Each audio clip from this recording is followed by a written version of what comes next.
Hi guys, we are back with another dresser.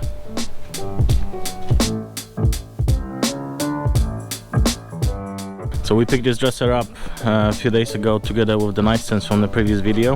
We paid $20 for the dresser and the nightstands were free. We are lucky, and again we don't have many damages to fix other than, you know, the usual scratches, gouges, some damages to the finish. But the structurally is really good, so there's no major repairs needed. It is exactly 20 years old. All the drawers slide and open well. Yeah, this one is in the wrong spot. It's felt lined, so it should go on either this side. Yeah, this side. It's a pretty big dresser, so it's gonna take some time, but it should be pretty simple. The plan is to stain the top and stain the legs together with the base, and we are going to see about the rest. So let's go.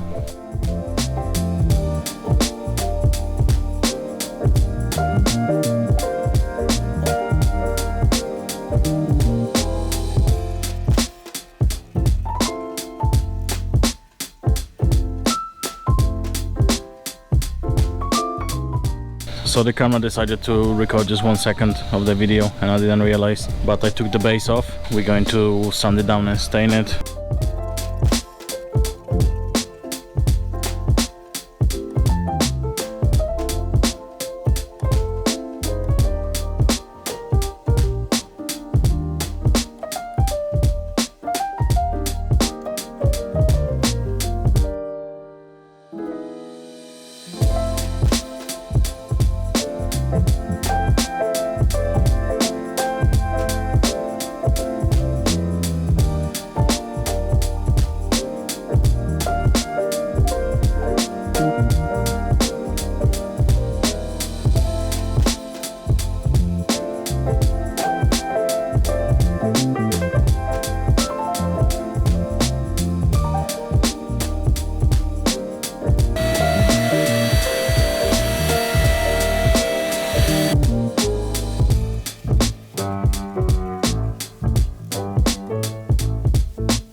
Thanks for watching guys, we hope you enjoyed the video. If you did, please leave a like and subscribe to our channel.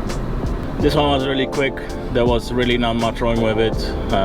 Just use some wood filler, sand it down, stain the base and top and paint the rest. On the top there was a very thin layer of veneer like on the nightstands from the previous video, but we were able to save it. I realized it just in the right time, so it didn't damage it even more. So yeah, we were able to stain this one, and I think it turned out pretty good. I like how it looks. We didn't paint the hardware. We thought that maybe silver will complement the grayish wool stain, so we left it like that. And yeah, hardware is really good. It's a tiny bit crooked, but there's nothing we can do about it because it's like two piece and one feeds into another. Yeah. We're just going to unload this one and grab another one for which we have a custom order, so we're going to be doing it in one of the next videos. very excited about this one and also scared. Subscribe if you don't want to miss it. We paid for this dresser 20 bucks. The materials were around another 20 and it took us 4 or 5 hours, just like always, Yeah. to restore it. And yeah, that's It's mostly sanding. It takes a lot of time and it's really annoying, but it has to be done at the same time. So. yeah. And we'll be posting it for around $300 on Facebook Marketplace. Let us know in the comments below if you like how it turned out, and we're going to see you in the next video. Bye.